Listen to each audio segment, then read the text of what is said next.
Jacques Pomereau, bonjour. Bonjour. Alors admettons que vous venez d'obtenir, avec mention très bien, etc., les félicitations, votre baccalauréat scientifique. Voilà. Est-ce que vous referiez toutes vos études supérieures de la même manière? Parce que vous avez évidemment votre bac et vous avez fait des études supérieures. Est-ce que vous feriez tout pareil? Non, je crois que je serais très intéressé par partir à l'étranger. J'ai quitté la France à 23 ans. Ouais. Et je pense que j'aurais encore plus apprécié de quitter à 18 ans, en fait. Ah ouais. C'est un côté un peu franco-français qui aujourd'hui vous... C'est la découverte d'autres cultures, d'autres façons de penser, de travailler. Et moi, ça m'a passionné de vivre 15 ans aux États-Unis. Et j'aurais bien aimé en faire même plus. Ah ouais. Et donc vous conseilleriez ça aujourd'hui, c'est partir à l'étranger dès que possible? Exactement, s'ouvrir l'esprit et quitte à revenir ensuite, parce que je suis revenu, je suis très attaché à la France, j'adore ce pays, mais ça m'a vraiment apporté quelque chose de différent de travailler ailleurs. Eh bien que les étudiants Parcoursup vous écoutent religieusement.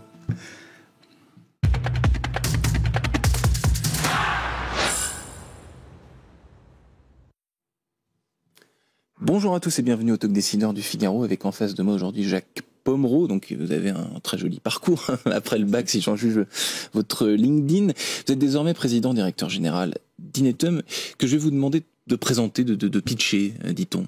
Qu'est-ce ? Inetum, c'est une entreprise de services numériques de 28 000 personnes, françaises, mais qui est présente dans 19 pays.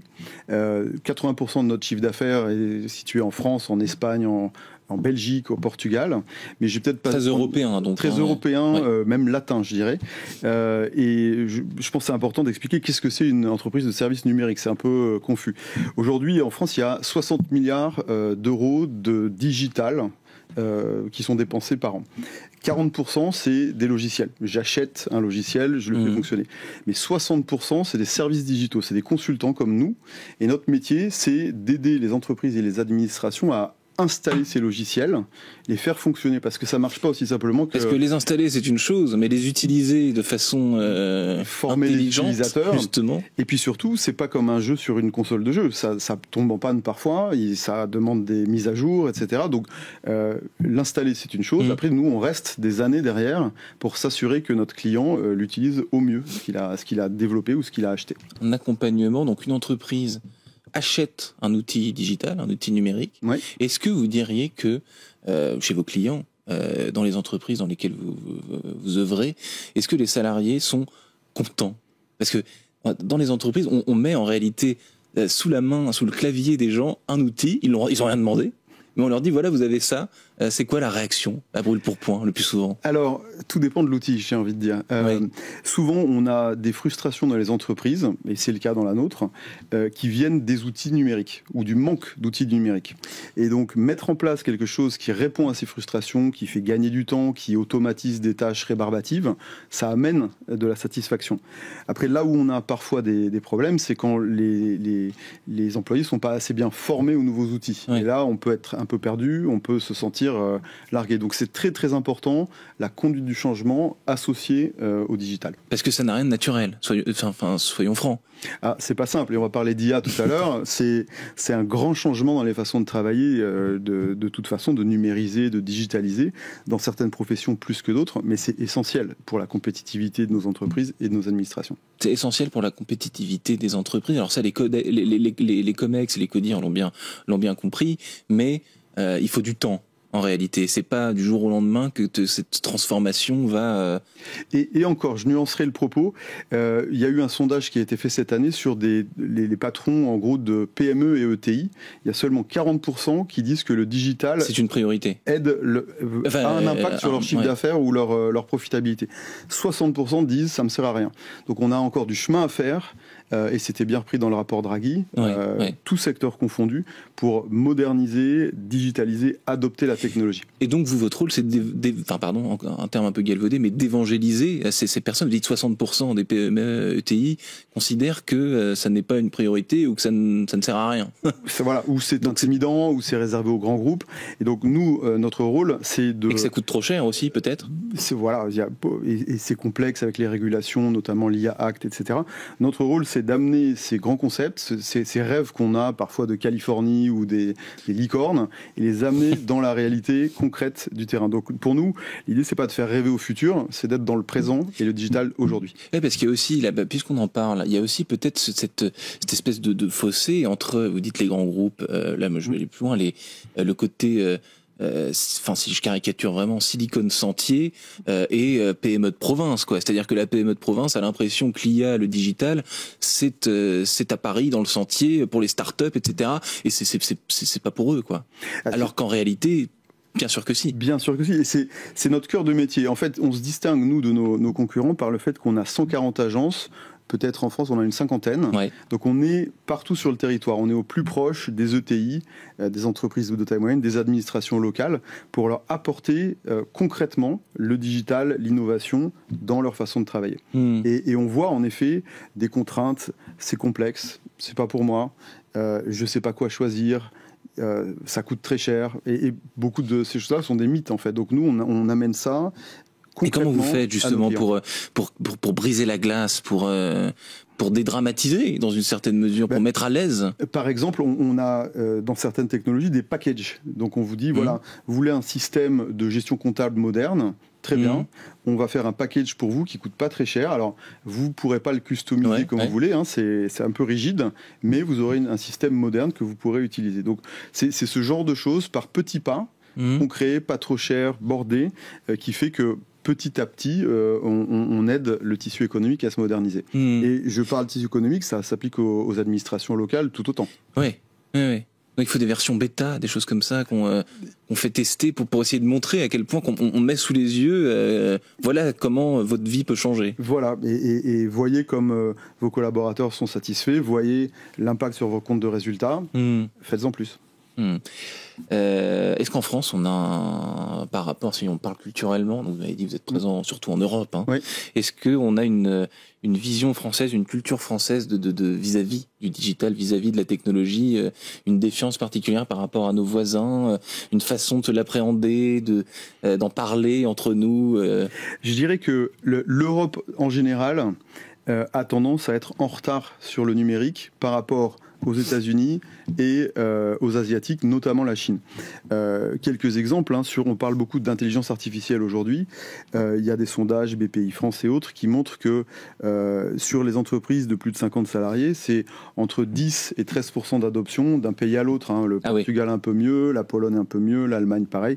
Bon, on reste dans ces eaux-là, dans ces étiages.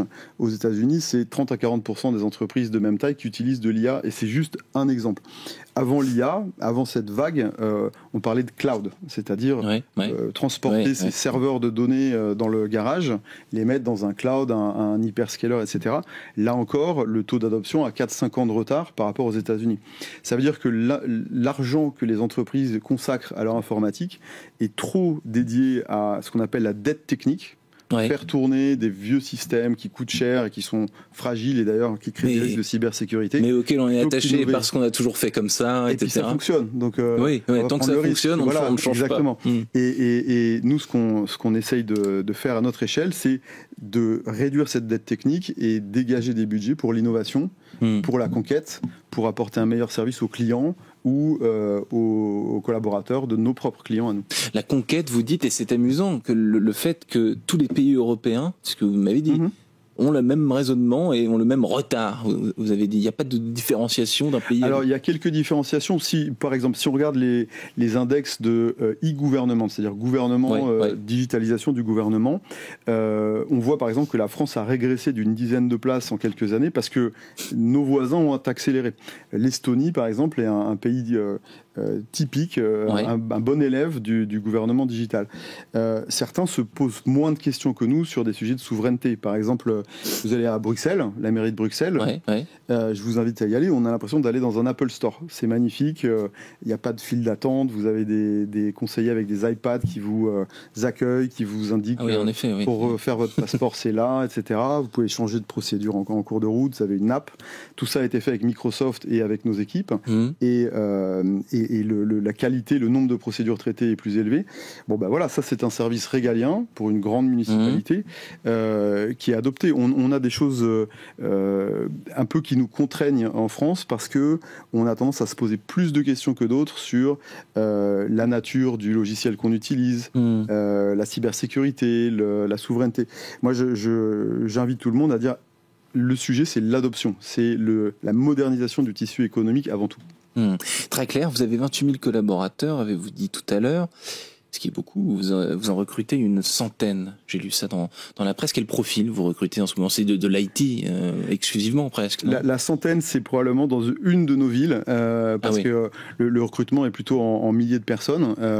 Il y a un fort développement dans certaines zones en particulier. Donc j'ai lu la presse locale. Voilà, au Maroc, on va tripler nos effectifs en quelques années. C'est un exemple. C'est vrai que sur l'échelle de 28 100, c'est assez peu en réalité. Les profils sont assez variés. Ça va en fait du collaborateur débutant en sortie d'école que l'on forme et qui apprend les métiers que l'on certifie, à des collaborateurs très expérimentés dans des sujets comme la data, comme l'IA, la cybersécurité, en fonction des besoins de nos projets et de nos clients. La cyber aussi, ça monte très fort, ça, j'imagine. Alors la cyber, c'est en forte demande et à chaque nouvel incident de sécurité, évidemment, et ils existent. Le téléphone sonne beaucoup dans ces moments-là, exactement. Ouais. Je cite cette phrase qui est de vous, dans un podcast récent, vous soulignez, je cite, j'ouvre les guillemets, l'importance de prendre le temps de l'analyse, même sous pression. Je ferme les guillemets. Dans notre société de l'immédiateté, du temps court, qui est vibrante en permanence, les notifications push en permanence, etc. Est-ce que c'est toujours possible de prendre le temps quand on fait ces métiers-là, quand on est dirigeant d'entreprise et que le téléphone, vous venez de le dire, sonne sans cesse? Quand est-ce qu'on prend le temps et comment est-ce qu'on fait? C'est indispensable, et surtout quand on est dirigeant d'une grande entreprise, réagir dans la précipitation ou sous le coup de l'émotion, ça conduit rarement à des bonnes décisions. Moi, j'ai ma méthode qui... comment vous faites-vous à prendre mon temps, à beaucoup écouter autour de moi, m'entourer d'avis contradictoires et compétents, et ensuite à décider pleinement informé. Qu'est-ce qui peut se passer de pire en 48 heures? Pas grand-chose. Et même une cyberattaque, vous avez des équipes dont c'est le métier de réagir tout de suite, mais pour prendre des mesures assez drastiques, vous avez au moins 24 heures de réflexion. Il faut, parce que la com de crise, le principe, c'est on se calme. C'est exactement ça. Et donc comment? Alors vous dites, c'est très intéressant. Vous entourez de personnes qui auront des avis contraires. Comment c'est votre COMEX tout simplement, ou alors vous faites entrer dans la salle des gens Alors la composition du COMEX dans notre équipe est très scientifique. C'est pas simplement est-ce que ce sont des gens qualifiés, compétents, c'est est-ce que leur personnalité apporte une différenciation. Moi, voyez-vous, je pense, je raisonne en termes de diversité, au-delà des expériences. C'est diversité de façon de réfléchir. Il faut des introvertis et des extravertis. Il faut des gens qui aiment le risque et des gens qui sont plutôt averses au risque. Il faut des gens qui ont travaillé dans différents horizons. Et c'est ça, la diversité, qui permet d'aboutir à une bonne prise de décision quand on est dirigeant. Et au-delà du COMEX, il faut s'entourer d'experts sur divers sujets et savoir les écouter. Savoir les écouter. Et ça, c'est pas plus compliqué, parce que prendre le temps, finalement, c'est une fois qu'on a tout ça et qu'on a créé de la discorde saine, entre guillemets, ensuite le temps de la décision peut être encore plus compliqué à prendre, dans une certaine mesure. Non, parce que l'idée, moi je dis toujours, il vaut mieux avoir... on cherche pas à avoir une équipe de gagnants, on cherche à avoir une équipe gagnante. C'est très différent. Une équipe de gagnants, c'est chacun est très bon et crée de la discorde. Passe-moi le ballon. Une équipe gagnante sait comment jouer collectivement pour marquer des buts. Et c'est finalement le rôle du PDG d'être un peu le coach qui place les bons joueurs au bon moment sur le terrain, dans la bonne configuration, et qui s'assure que le ballon circule bien. Le ballon circulera bien, peut-être, chez Inetum, Jacques Pomereau. Donc vous en êtes le PDG depuis 2 ans et demi. Et je vous remercie d'être venu sur ce plateau pour nous parler de votre expérience. À très très bientôt. Merci beaucoup.